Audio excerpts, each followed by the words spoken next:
I never expected this to be the most difficult of the videos in this particular sub-key ship series to actually do.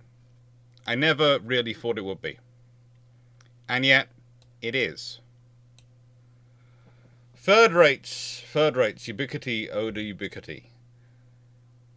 They're so common, they're so present, they're so everywhere. There is lights which, whilst they aren't flashing to the human eye, are flashing to the camera eye, but if I turn them off, I am too dark for you all. Hopefully that's plugged the gap, thanks to some portable hard drives.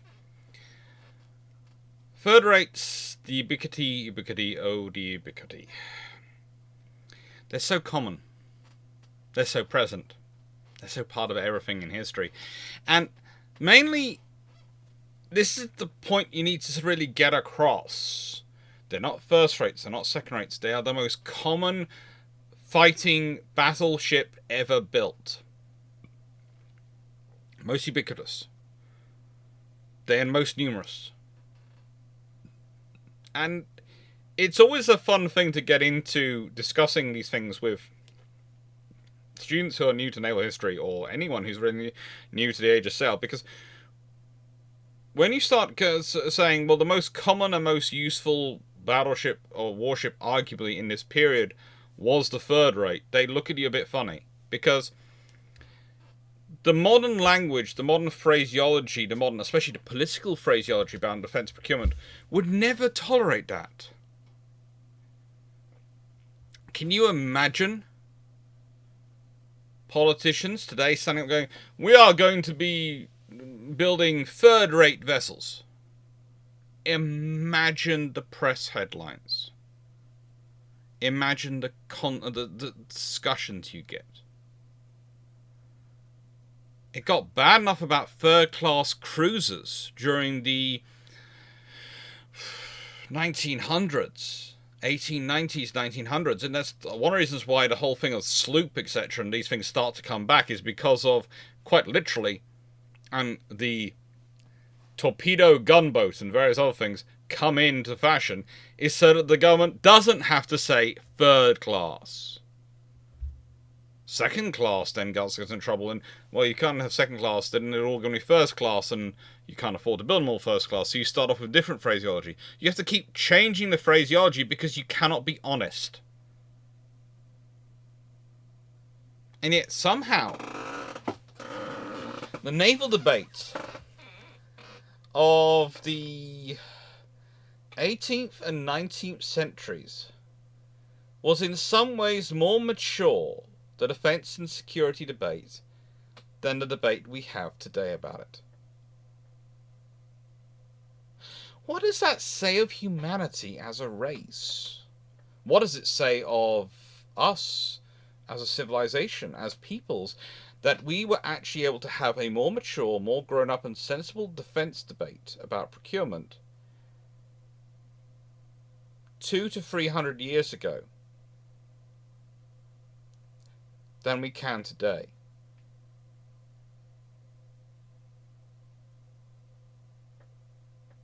I find that scary, frankly. Could you argue that the crew who served in third-rate ships were in any ways being maligned versus their comrades serving in first rates? Were they being neglected? Were they being abandoned? Were they being treated badly, or, being cruelly sacrificed as human waves? No.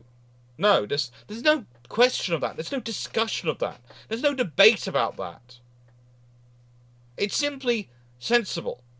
It's economics. It's practicalities of war. It's industrial strength. And sometimes when we're talking about how we're so limited in production today, it's because we shoot ourselves in the foot. Because we're insisting on everything being first rate, which is always the most expensive and most difficult to build.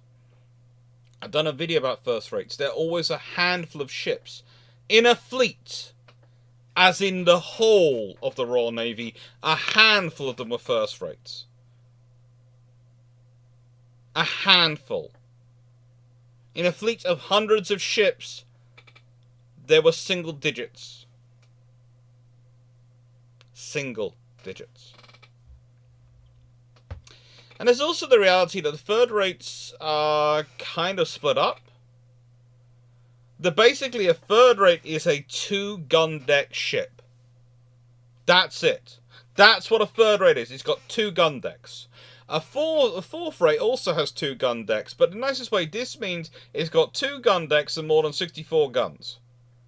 Now, while some second rates of 80 guns and 2 gun decks will come about in the latter part of the Age of Sail period, the vast majority of this period, when we're talking about a 64 to 80 gun ship, we are talking about a third rate.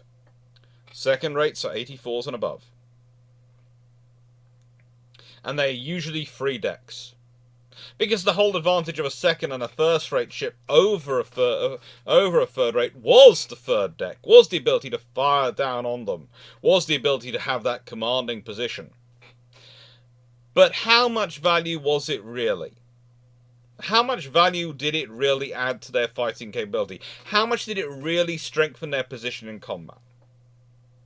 Well, it gives them a few more guns, and it usually gives them slightly stronger beams, because you have to build them of thicker wood. But it also makes them a lot more expensive, a lot more crew intensive, and a lot more difficult to sail.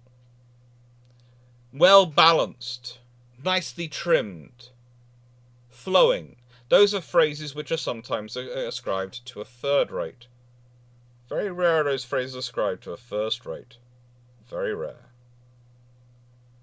And the thing about third rates is you often have them in enough numbers, you can do proper maintenance on them, you can do proper repairs, you can flow them in and out of operations, you can rotate them onto service, because you have the numbers, because you have the breadth of them.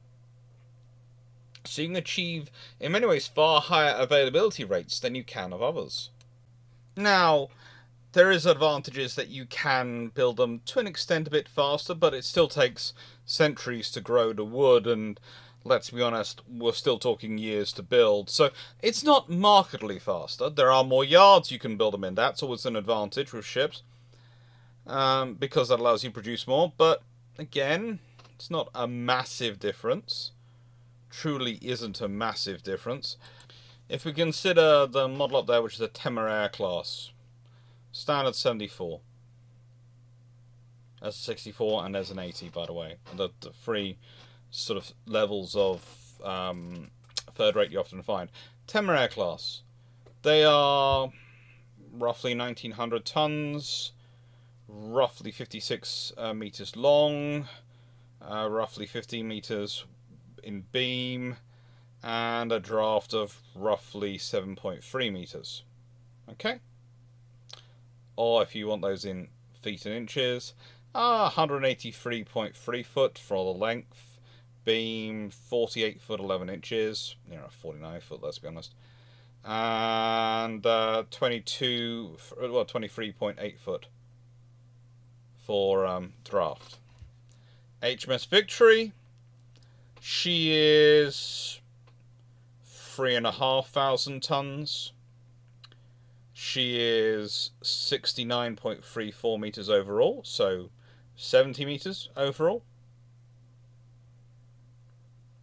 An extra, 14 meters in length. And has a beam of 15.8 meters, so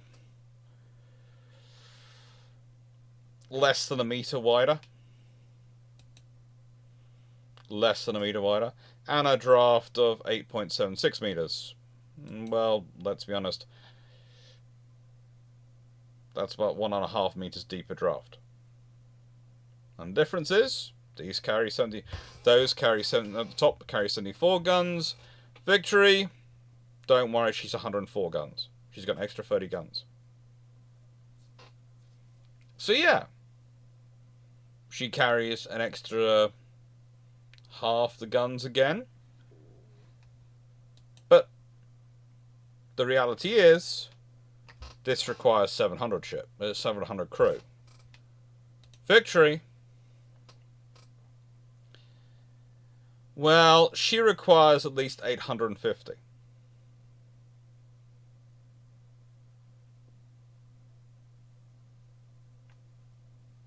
That's an extra 150 personnel you have to find. And that's all that extra wood you have to find. And those extra guns you have to find. And let's be honest, if you use that extra wood and those extra guns, and you just built first rates, you're just building first rates instead of building third rates, you could maybe build 3 third rates for every 2 first rates. And it probably gets up to more once you start considering the complexity of the rigging, etc., for the first rates. So whilst, if you're thinking about it from perspective of crewing, you could go, well, the first rates, they're only going to require, what, 1,800 crew, whereas the 3 third rates, they require 2,100. True, that does save you. But 3 ships, you can guarantee 1 available, or you have options of where to send them. 2 ships, you have a lot less options, and the value of them. And this comes up especially once you start working in large numbers, which is what you have to do, because you're not building 1 or 2 ships. You're not building 1 or 2 ships. I'm gonna skip to this before I go to the Shameless book. Like, I'll do one at some point in this video. If we consider the Royal Navy in 1794, they have 71 such vessels in service. In 1814, it's 103.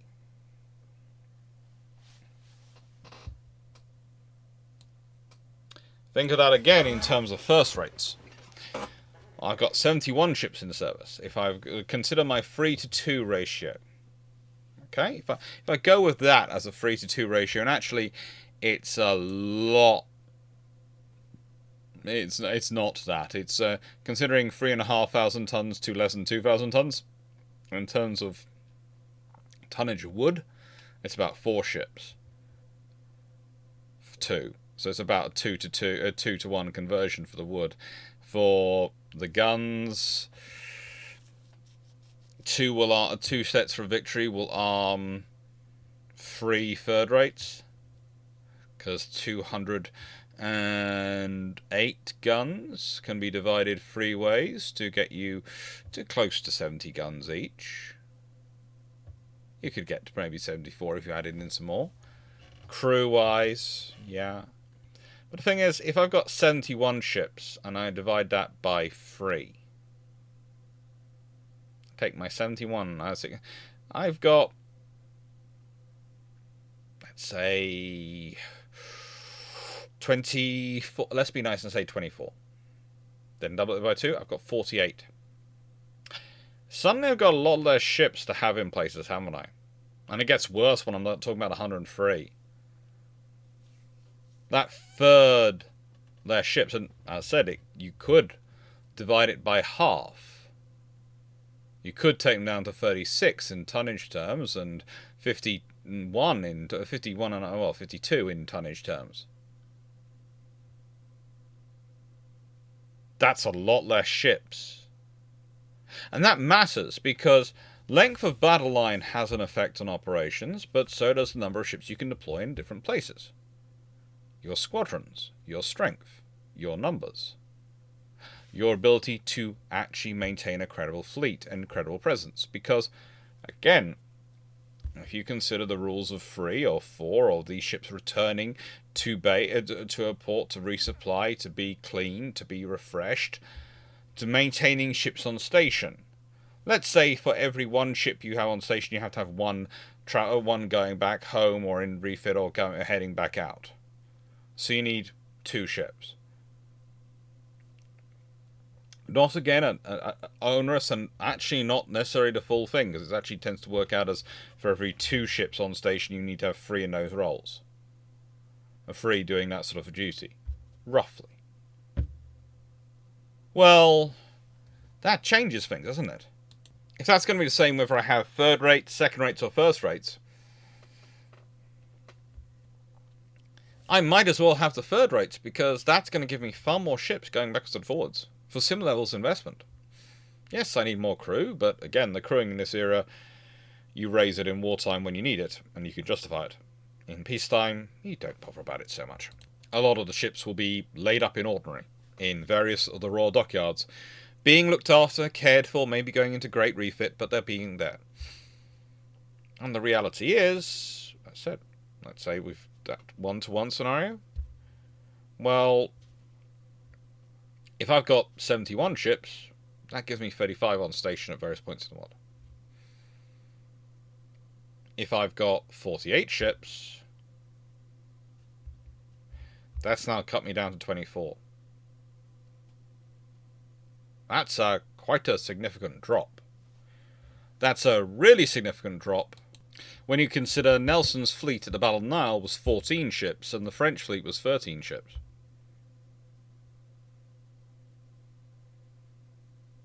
That's what they had available then, because they also had fleets sitting opposite Brest and other parts of the French coast and the French ports. And so you need to have a lot of these ships. You need to have the numbers. Because, again, war, peace, deterrence, conflict management, everything goes to those who show up. And if you don't show up, you don't matter. Doesn't matter if you've got the world's best ship. If it can't be there when you need it to be, then it's not worth it. You need a ship which is viable and which can turn up. A ship which is good enough. A ship which you can keep good enough. And that's the third rate. For this period, that's what they called it. Now, I always do a shameless book plug in my videos, and I'm going to do one now. As I see it, it's because it's my opportunity to thank you. As a historian, as an academic, as all the things I am, they're all thanks to you. Which is funny to say, but it's how it's become. Because this channel started off realistically during COVID, when I was quite a low point, because I was used to the joy of going in and lecturing, talking to lots of students, and having quite an active life, and going between different universities and all sorts of things. And since COVID, my life has evolved. It's changed. But the biggest advantage I've got now, the biggest joy I've got in my life, comes from the fact that I can do whatever research I want to do. I can go away and do the research, I can write the books, I can do all sorts of fun things. Because YouTube is my source of research funding. YouTube is what funds my history. YouTube is what funds my work. And YouTube, of course, doesn't do any of this. YouTube just acts as a conduit for me to talk with you and share videos and share naval history and my passion with you, and for you to find me, and it's your support, it's you watching the videos, it's you doing the super chats and super thanks, commenting on the videos, sharing the videos, being patrons and suggesting topics. That's what really is funding me. And that's humbling. For a naval historian, for an academic background person, that is very, very humbling. Because we are taught up and brought up, especially in today's atmosphere of academics, it's very much grant funding. You're very much going for grants, and you have to press the grant boards, and you have to work with them, and you have to adjust to them, and try and cajole them, do all sorts of things to get the funding. And it's a hard life. And I don't mean that in...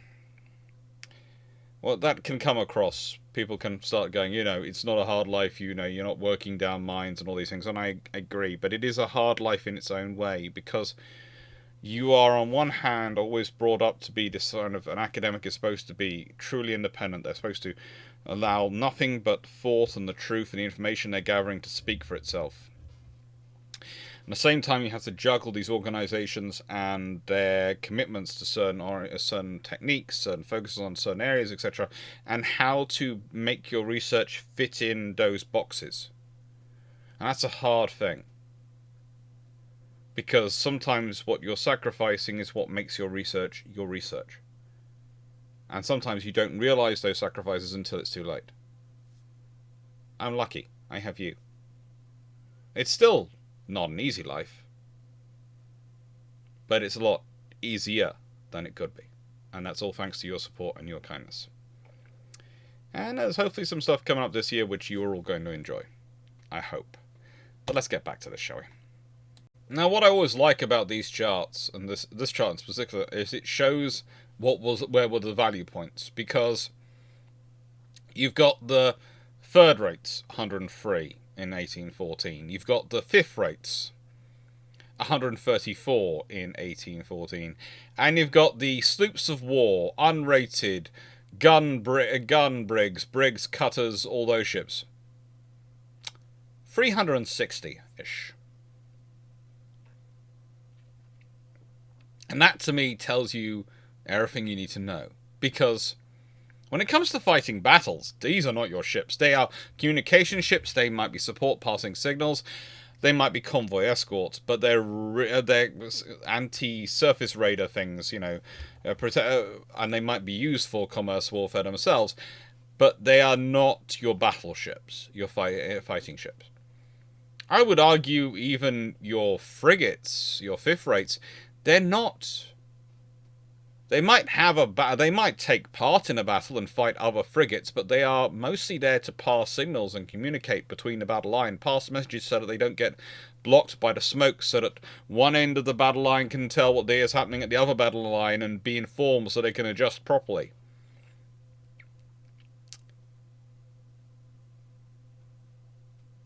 Fourth rates, which sit there almost in the middle, they're barely there.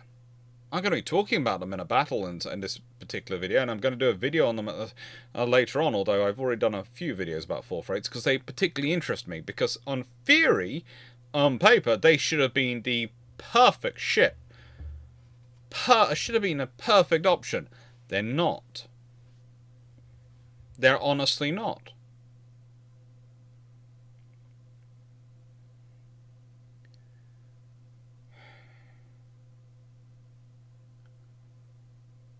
And then you have the third rates above it. And the fact that the difference between them and the predecessors is quite, and the others around them, is quite so stark, always amazes me. You've got the 8 first rates, the 7 second rates, 10 fourth rates, but 103 third rates.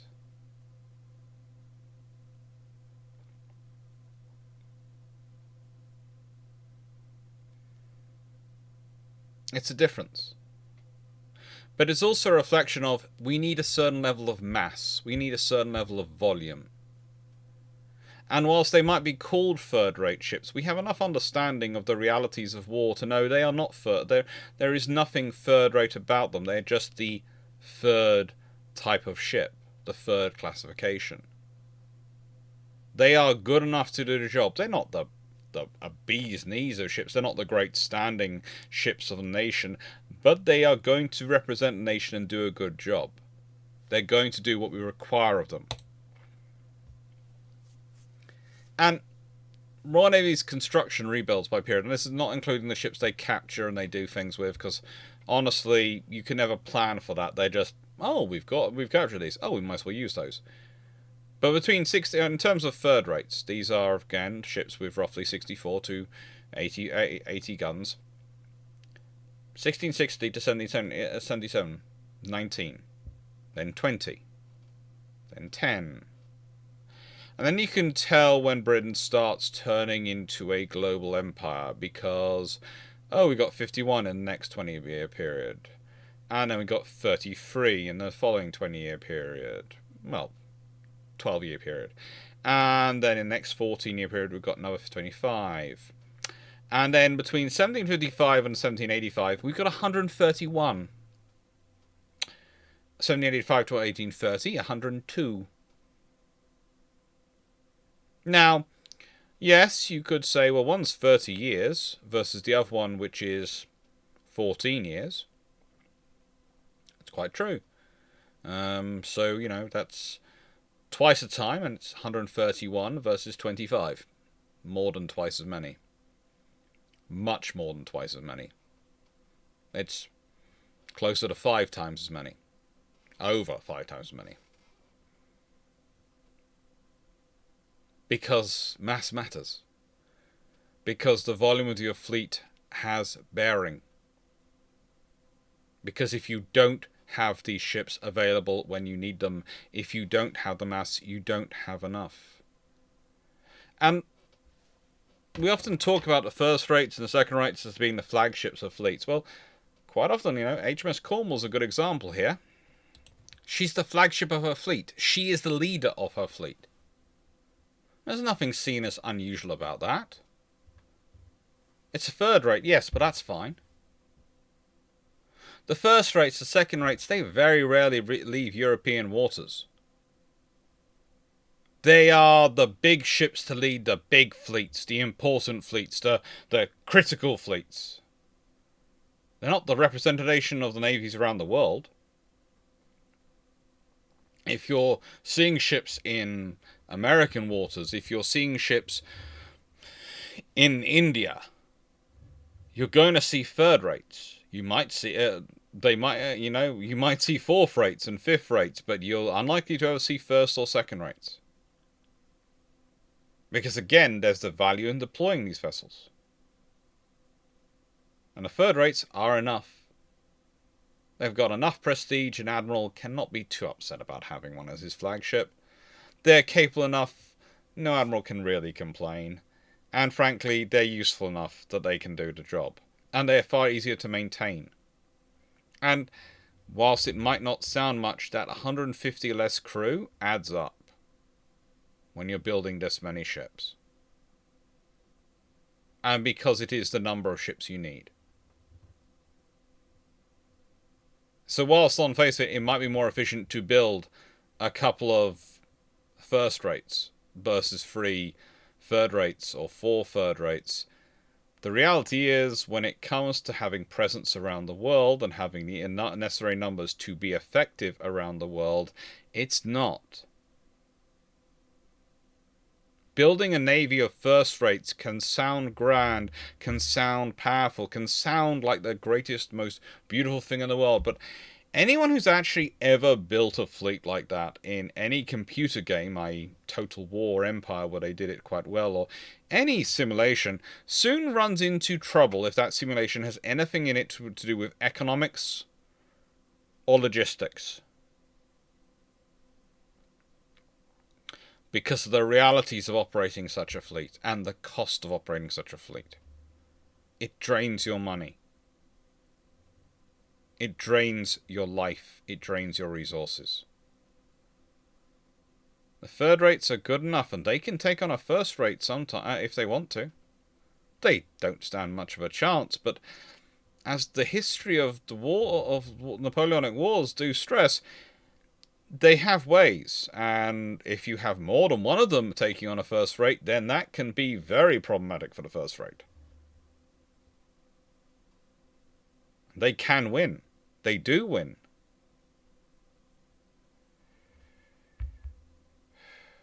The first rate has value. The first rate is useful. You want the first rates as the core of your fleet. Do not get me wrong.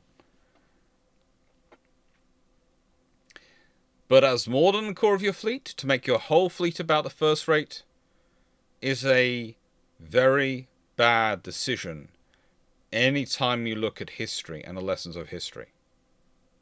If you make your entire fleet about these first grade ships, you're in trouble. You're going to be weak. Another example you can give in this scenario is the High Seas Fleet versus the Grand Fleet in World War I.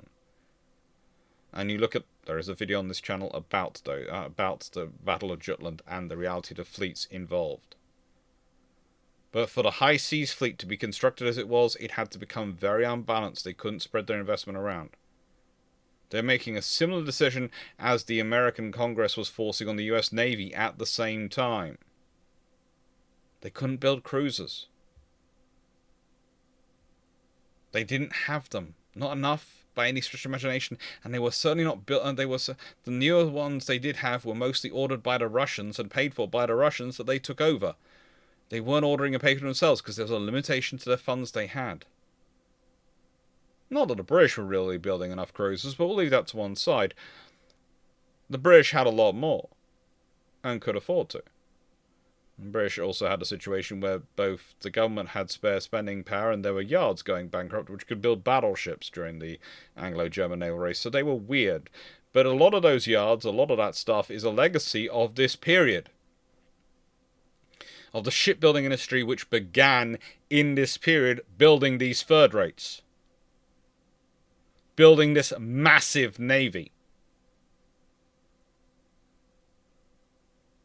When they needed these ships and they knew it and they understood it. And it wasn't just them who built them, there was the French. I've given the example of the Temeraire class. They were ordered in, well, 1782 really they're laid down. And they planned to build 120 of this one class alone. They completed 107. They served with the French Navy, the Spanish Navy, the Royal Netherlands Navy, aka the Dutch, and of course the Royal Navy, because the Royal Navy turned capturing them into an art form. And when I say they turned capturing them into an art form, unlike the previous Temeraire, the 1749 variety, which had been the start of 74s actually going into the Royal Navy, because they captured her, thought she was really cool, and then said, let's build our own version of these. This batch's Temeraire did not get captured by the Royal Navy. But don't worry, they did manage to capture, let's see, Genreux, which was the fourth ship in the class to be built. Forgo. Commerce de Marseille.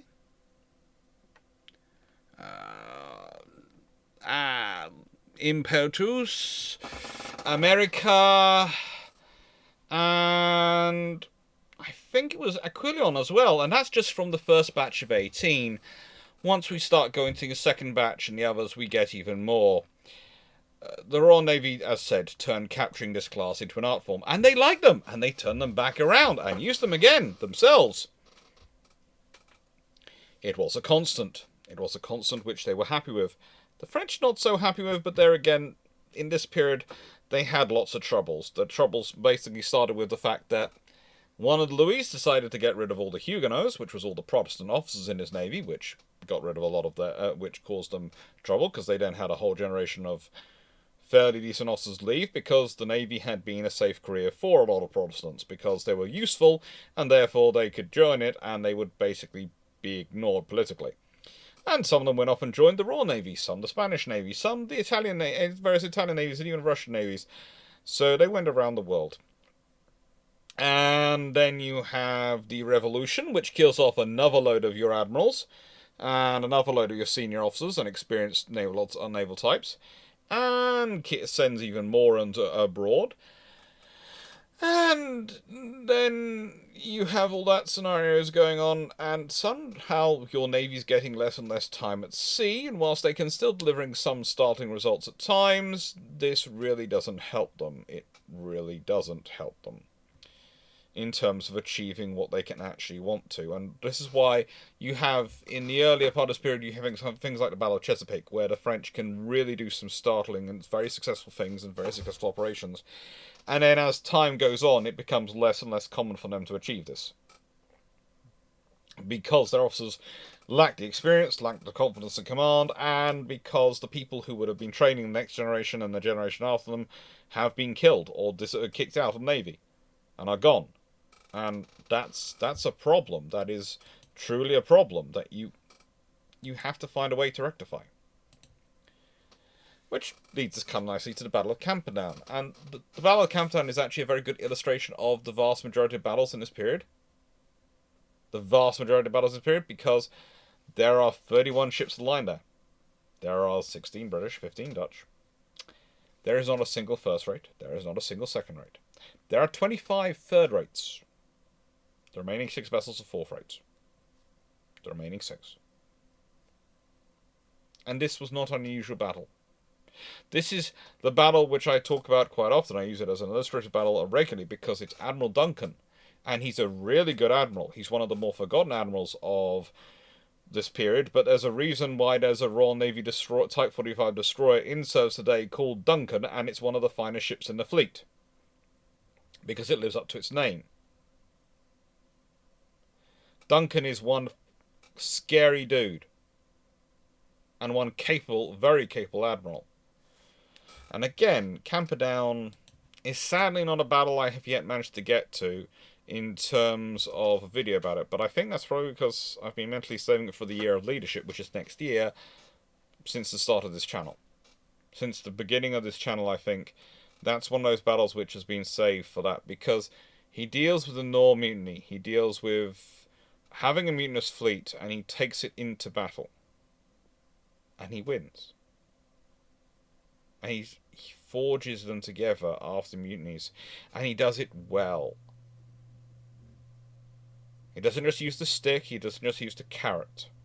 He doesn't change how he treats his crew. He's the same even-tempered with them the whole time.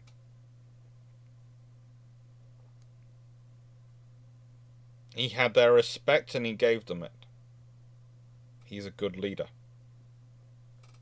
This battle, he's leading a fleet which is third rates.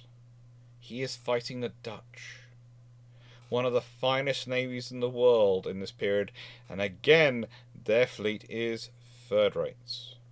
They didn't have bigger ships because of the limited spaces getting in and out of their harbours. Not as a whole did they have bigger ships. They did have a couple of bigger ships at certain points. But they have third rates. He has one ship advantage. Now, in terms of the Battle of Camperdown, that's not a lot. It really isn't.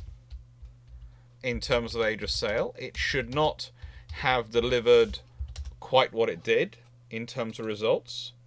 Because in results, he captured 9 ships of the line and 2 frigates. Nearly 4,000 of the Dutch crew personnel were captured, and they lost 540 wounded and 540 killed and 620 wounded. Jan de Winter was also not a bad admiral. He was an experienced officer. Not necessarily who I would have picked if I had my choice of the Dutch regime at that time, Dutch men at this time, but he was the one who was available and worked with the regime then in power. 15 ships of the line versus 16. And Duncan walks away, having captured 2 of their 6 frigates, 9 of the 15 ships of the line, which, if we think about it, is 60% of the fleet. 60% of their fleet he captures. And in return, he loses a little over 200 killed and a little over 622 wounded. Well, no, 620 wounded, not over 622 wounded. Exactly 622 wounded. That's some fine sailoring. That's some fine fighting. And that's all done by third rates.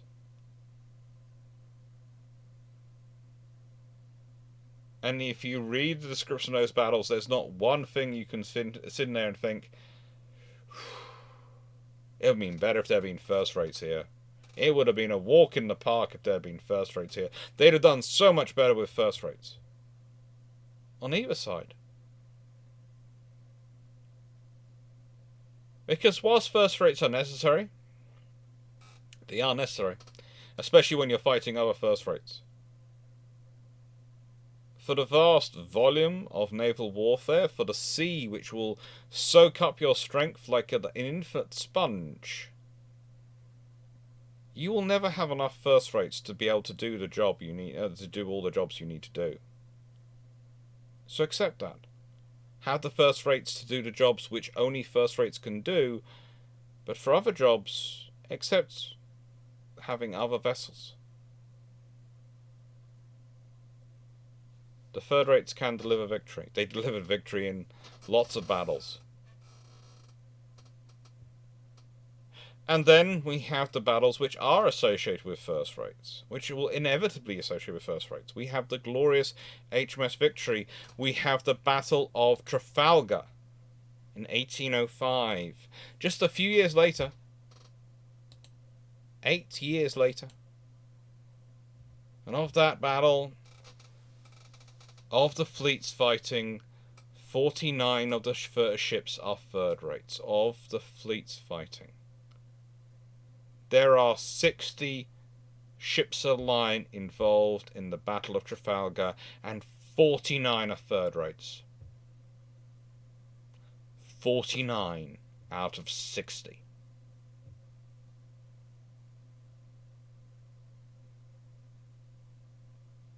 That's the reality. There are actually more first rates at the battle than there are second rates. There are actually more fourth rates at the Battle of Camperdown than there are second rates at the Battle of Trafalgar. And if we want to carry on down that route, there's actually only one less third rate at the Battle of Trafalgar than there are cumulative ships at the Battle of Camperdown. Which shows you the real difference between battles in this period are not the first rates and the second rates and these high status ships, but the volume of third rates you've brought to the party. That's the real battle. That's the real point. And it's the same when we talk about the Battle of the Nile. In a nice way, the Battle of the Nile has 20, well, that's 17 plus 15, so that's 32 ships there. 32 ships at the Battle of the Nile. There is way more third rates at Trafalgar than there are ships at the Battle of the Nile. Trafalgar is a massive battle. It is. But it's a massive battle because of the third rates.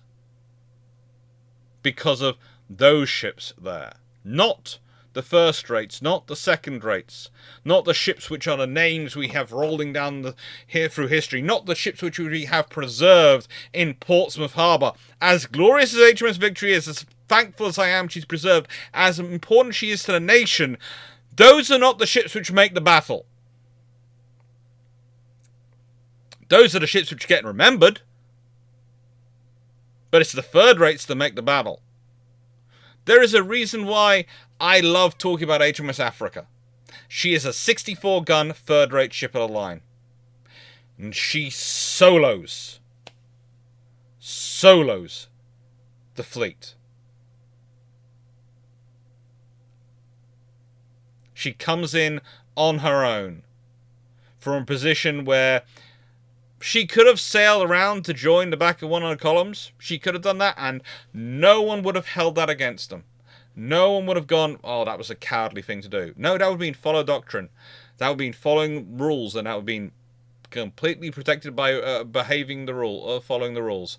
But no, instead she solos, and she goes down the entire Spanish, Franco-Spanish battle line solo. She literally doesn't really join into any of the columns they're going even in. She still looks so confident coming in. The French and the Spanish ships mostly thought there must be a third column behind her. And that affects some of their deployments because they think there's this third column going in. Because they cannot imagine a ship coming in solo.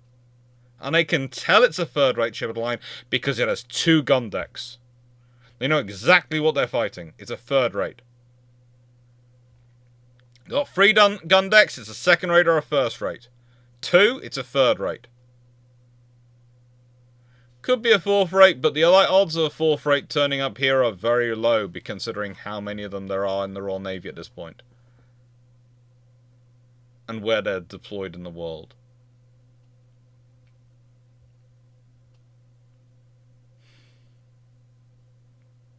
So that's it, realistically. The third rates, ubiquitous because they are at the balancing point of cost, firepower, crew, sustainment, everything. They fit the needs of the fleet. You need numbers. They need to have the required firepower to be useful enough. They need to be good enough. They are ubiquity. They are ubiquitous Because they have enough value, they are good enough, but you can build enough. And it's the enough which is what matters.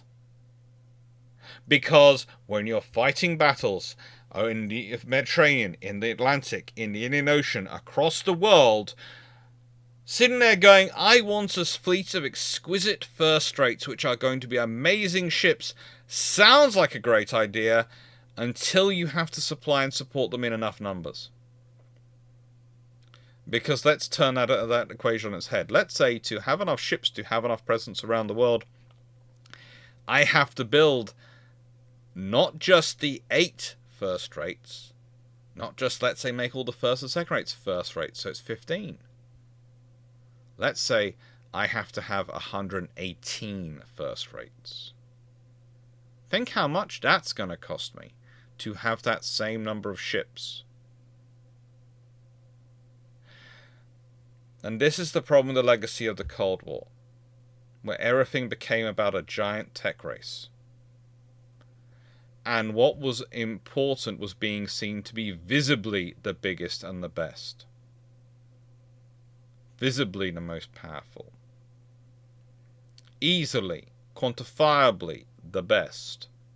The first rate. Not good enough. Not this will do.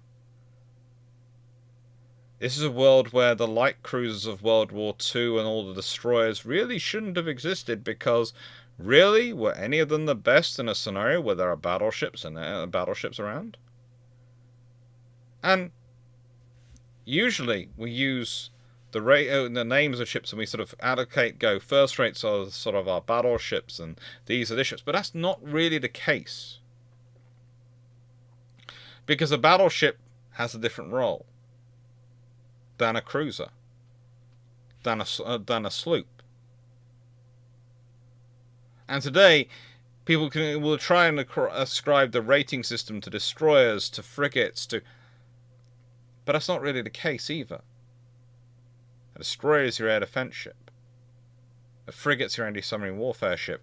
Realistically, they're going to have general purpose attributes. They're going to have capabilities in all spectrums because they have to today. But they're going to be focused on those missions. Do you need all your destroyers to be first-rate destroyers? Or do you need some of them to? Do you need all your ships to be all your frigates to be first-rate frigates? Or just some of them to? You can argue, looking at some navies today, they are going for a 2-tier system as quietly as they can. There are all sorts of phrases being used to cover it up. In the Royal Navy, it's the Type 26 and Type 31 program. As I tend to call them, the sub-frigate, the sub-hunter frigate, and the flak frigate.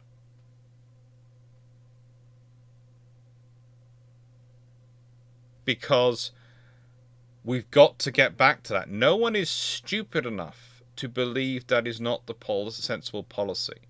They might call it the new fancy phrase of a high-low mix, but it's not that. It's about having good enough ships in enough numbers. Enough quality, enough numbers to be able to do enough to win. To affect the peace.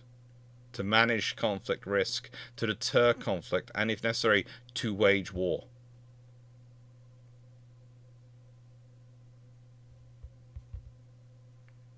And that's what's been missing in the last 30 years, and in some of our historical analysis, that is what has been missing. The knowledge that the third rates are what make fleets good enough. The third rates are what give you the strength to do the missions, to do the jobs, to wage the wars you need to do. Go and look through Age of Sail battles. Go and really look at them. And I promise you, you will see third rate, third rate, third rate, third rate, third rate, third rate, third rate, down all this. And occasionally, some of the bigger battles, there's first and second rates there. And it's woohoo! They're the flagships of the senior admirals. They're going to be the ships at the head of the line, and they are the ships at the head of the line. They are the ships leading the columns. But look at what those columns are made of. Those columns are full of third rates. Those columns are third rates. Yes, the first rate's cracking the line open, but what's pouring into that gap, what's filling the enemy with lead, what's doing its duty and holding the line as the first rate has cracked it, is the third rate. Are the third rates.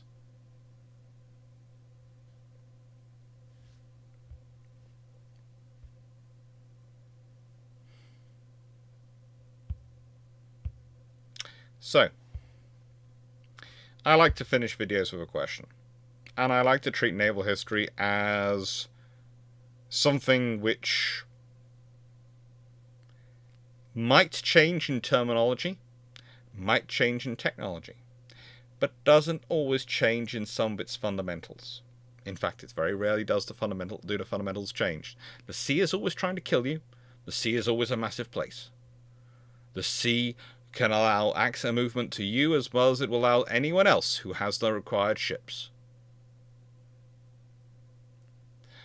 What I want you to think about is I want to think about the third rate. Something which was good enough and which you could build enough of to do enough to win a war.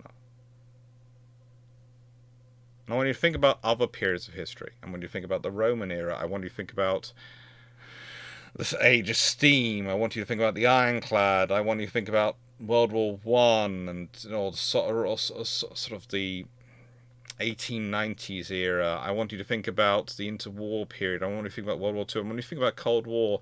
I want you to think about what ships were good enough. I'll give you my personal tip. I'd say for a large part of the Cold War, and something which is often an unsung hero, is the Oliver Hazard Perrys. The OHPs for the US Navy, definitely good enough. The Croats for the Soviets, they're good enough. And they do such sterling work. But I'd like to hear what you think. I'd like to hear what you feel is the answer to that question. What else we got coming up next week? It's Never Built Carriers. I hope you enjoyed that one.